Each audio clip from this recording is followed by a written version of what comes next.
Ukraine faces a major setback in its war against Russia. The invaders now control all of the Luhansk region. Neighbouring cities are reporting more intense shelling, with Sloviansk reporting the worst bombardment it has seen since the war began.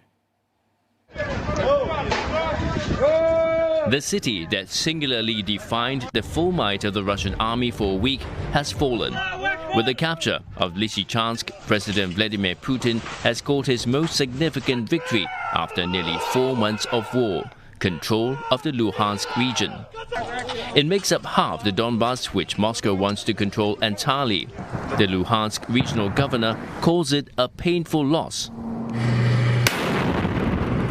But Ukraine says this defeat in battle will not cost them the war. It is now believed Kyiv's forces are purposely holding heavily attacked cities to draw as much Russian fire as possible, then withdraw before they are surrounded.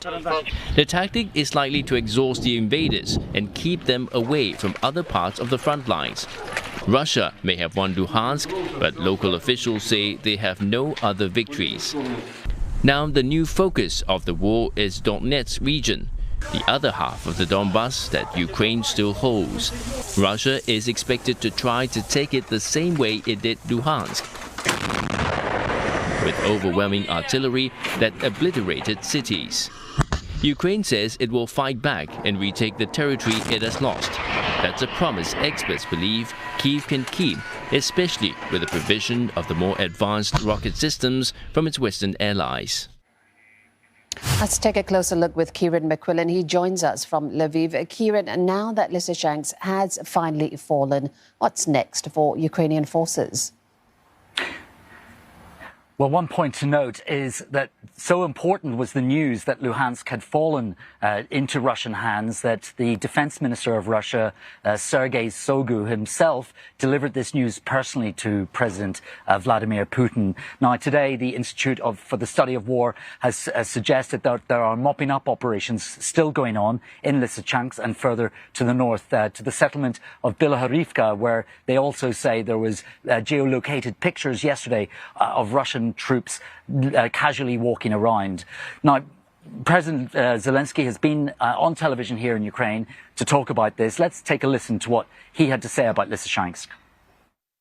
Якщо командування нашої армії і забирає людей з певних точок фронту, де ворог має найбільшу вогневу перевагу, зокрема це стосується і Лисичанську, це означає тільки одне, що ми повернемось завдяки нашій тактиці, завдяки нарощуванню постачання сучасної зброї. President Zelensky has put... Go on. Sorry. So what next for the Ukrainians? Well, Alexei Arestovich, who's a presidential advisor, was talking yesterday about how new defensive lines have been created. This has probably bought some time, the defense of Severodonetsk and Lysychansk, and it's stalled the Russian advance a little bit, and it's also allowed for the Ukrainians to regroup slightly. Now, the Sloviansk is the next in Russians' sight lines. Yesterday we heard from the mayor there. He said that intense shelling on that city had set off 15 fires, 6 people killed in shelling there. And it seems another tactic now of the Ukrainians is to destroy Russian ammunition sites. We've heard of 4 such explosions in the last day in Shnezhnohi, in Donetsk, Popasna and Melitopol. But this is a continuing grinding World War II style war of attrition on those front lines, Jill. Indeed. Now, President Zelensky has put a number on how much he thinks it will cost to keep the economy afloat every month. That number is 5 billion euros. How does it work? Where does the money come from? Is it coming into the country? Well, just to give you an idea of what we're talking about here, the GDP of this country is going to take a 45% hit this year. Compare that to the GDP of Russia, which is expected to fall by anywhere between 12 and 15%. And, you know, there's all these exports. Ukraine is the world's largest sunflower oil producer.